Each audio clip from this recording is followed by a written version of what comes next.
They've gone crazy in there, as you can see in the Argentines corner, as MONZON has really made Napoles quit in the corner. They're going crazy in the ring, as one would expect. This is a tremendous performance by Carlos MONZON. Sheer strength, accuracy of punch of this big, handsome, brute of a fighter, nothing short of that.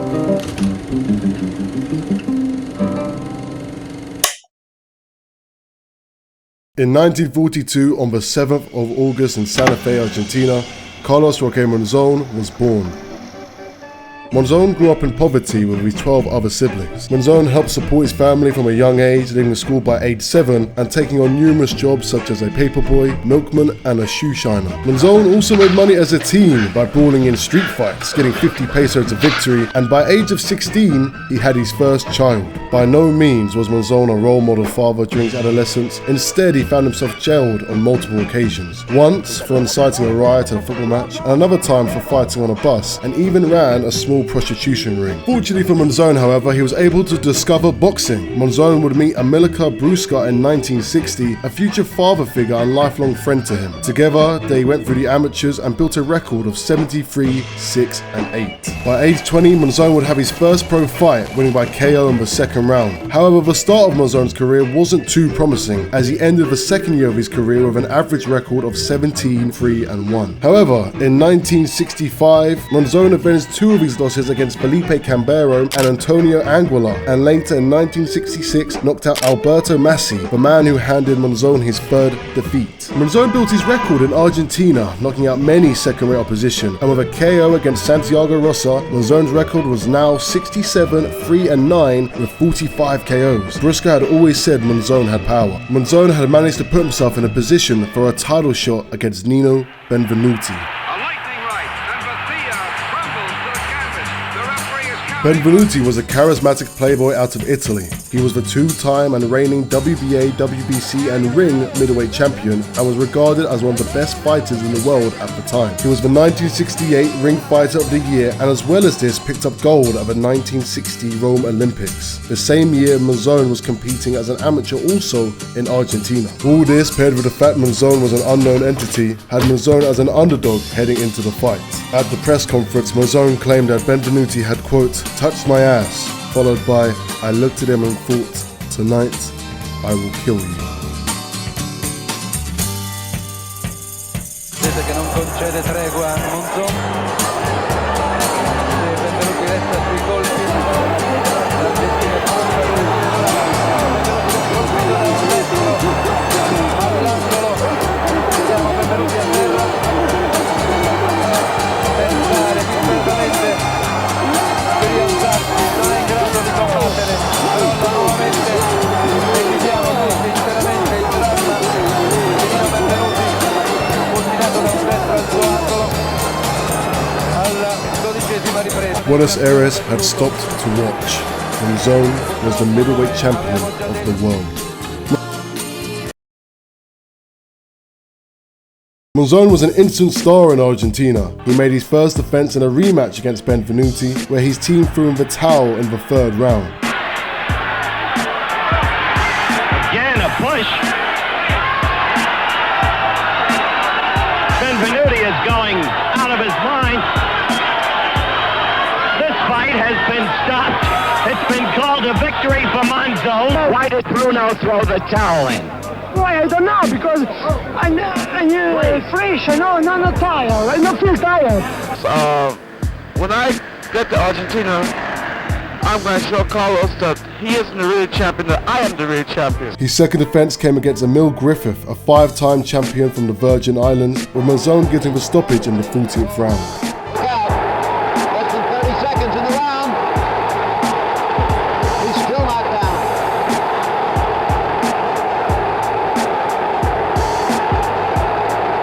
Monzon knows it. Maybe now or never. Hitting the top of his man's head. And the referee stopping it. It's all over. The referee has stopped it in the 14th round. Carlos Monzon has retained the middleweight. Monzon made 4 defenses in 1972, with KO wins against Denny Moyer, Jean-Claude Boutier and Tom Boggs, and then getting a unanimous decision win against the very tough Benny Briscoe. And in 1972, Monzon was named Ring Fighter of the Year. Monzon was now a massive public figure, even starring in movies, most notably La Mary in 1974. This is where he met famous actress and model Susana Jimenez. Next for Monzon was a scheduled rematch against Griffith early 1973. However, the fight was to be postponed.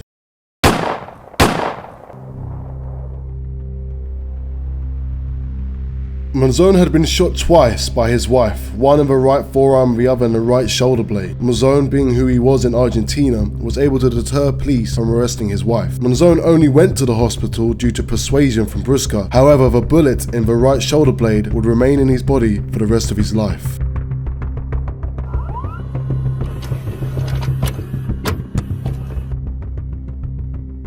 Monzon was married to Beatriz Garcia. They had been married since 1962 and had 3 kids, but would be seen brawling outside the house by neighbors at times. The shooting was most likely due to Monzon's infidelity, something that was well known to the Argentinian public. This wasn't the first negative story which involved Monzon, however. At the time of Monzon's title defense against Briscoe, a story referring to an assault by Monzon on a photographer 5 years at a Christmas party emerged. Other instances of battery on other men began to become familiar. One story at his mother-in-law's house, another at a disco, and another at a casino. Monzon did eventually fight Griffith a few months later, with a win as well as beating Jean-Claude Boutillard for a second time also. Next for Monzon was Jose Napoles. This would be Monzon's most popularized fight to date. Napoles was one of the finest boxers at the time and still holds the record for most wins in unified championship bouts in boxing history. Napoles was the welterweight champion and moved up to middleweight to face Monzon in a fight that many fans were asking for. Tagging Napoles, he's got Napoles in a lot of trouble. Where he wants to, he's hardly missing with a punch. And Napoles bravely tried to battle it out with him there. But it looks as though he may club him down. He may not have enough time in this round to do it. What an effective show this is from the middleweight champion Monzon. But we're getting to the countdown at the end of the 5th round. No, then the bell has saved Napoles. By the 6th round, Monzon had made a great champion quit on his stool. Off that stool with some hope. No, it looks Angelo like Dundee will not let him come out. At the start of round 7, Angelo Dundee will not let Napoles come out. Start of round 7. Start of round 7. Monzon returns to Argentina later that year with another defense, knocking out Tony Mundine. However, Monzon's personal life had become increasingly more disruptive. Days after the Mundine fight, Monzon was arrested for beating his wife. As well as this, in 1975, a relationship with another woman became publicized and documented by the paparazzi. The affair was with his former co-star, Susana Jimenez. Monzon became angry at the press for detailing his personal life, often hospitalizing reporters. This carried over to his relationship with Jimenez, as the actress was often seen wearing sunglasses to hide bruises inflicted on her by Monzon. The champion began making a habit out of being detained by the police for domestic incidences. The root of Monzon's anger was due to the shame he felt because of his background. He felt he was viewed as a low class by the rich people of Argentina. Monzon continued with his reign as the middleweight champion, with 2 more defenses with his career nearing the end. Jimenez had begged Monzon to quit the sport, and so Monzon would face the WBC middleweight champion Rodrigo Valdez in his final fight for the undisputed middleweight title. However, 1 week before the fight, Valdez's brother was shot to death. Understandably reluctant to fight, Valdez was forced to go through with a bout due to contractual obligations, which saw the WBC champion defeated before he entered the ring, enduring a 15-round beating from Monzon. An unsatisfactory end, but it didn't matter. Monzon was done. However, Valdez wasn't. Valdez's team offered Monzon $500,000 for a rematch, and despite Monzon initially believing his final fight was done, he agreed to one last dance. Really sinking in, all delivered with a knuckle part, hard punches. Oh, that's the first time that Monzon has touched down since 1963, and he's even debating that with Roland Daking. But the referee's quite right, giving him the mandatory 8 count.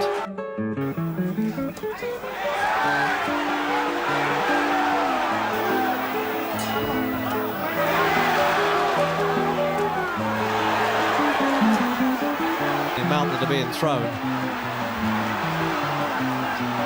powerful, and they're really putting them together in the 9th round. They'll do well to stay the course if they keep this up. The referee having a good look at Valdez there. If he went down, I think he's got a good chance of stopping him here, the champion. But no, the fellow's got a lot of guts, Valdez. He's bouncing back again. And that's what this game's all about.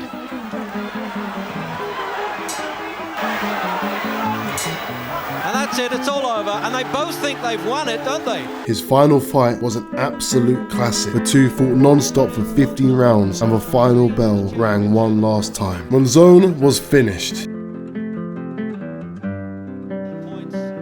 German referee, 147 to 144 and 145 to 143 from the Italian judge. He ended his career at the top, capping off a remarkable career with a record of 87, 3-9. Undefeated as the undisputed middleweight champion, having defended his titles 14 times, MONZON was truly one of boxing's greatest. Not long after the end of MONZON's career, MONZON's marriage had also ended, as well as his relationship with Jimenez not long after. MONZON and Jimenez had an unhealthy relationship, but the final nail in the coffin was Jimenez's suspected affair with Argentinian singer Quecho Castaña. MONZON's media presence had also begun to dwindle, and quietly went about his early stage of retirement. Until at an airport in 1979 he met Alicia Muñoz. 2 years later, MONZON and Muñoz even had a kid, Maximiliano. But MONZON did not change his behavior towards the woman he was in a relationship with, as he and Muñoz separated in 1985. Unfortunately, this would not be the last time that they'd see each other.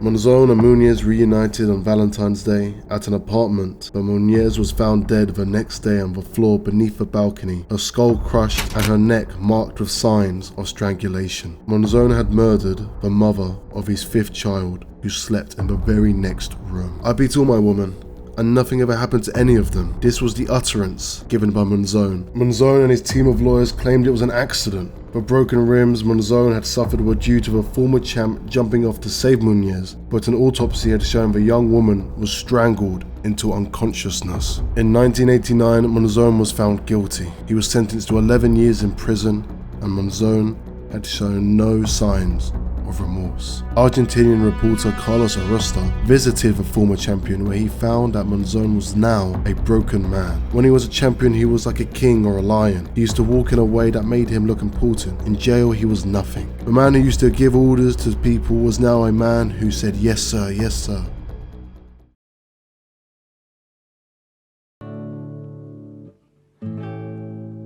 Actor Mickey Rourke also visited the boxer, even convincing MONZON to participate in an exhibition boxing fight. MONZON displayed shades of the old merciless boxer that was once known, knocking out Rourke in a round with a single jab. In 1993, MONZON began to create a little life for himself in prison. He started training amateur boxers at the local gym, where he returned to prison at night and was given permission to visit his son Abel on weekends. However, he was not allowed to leave the area and could not visit his son he had with Muñoz, Maximiliano.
at this.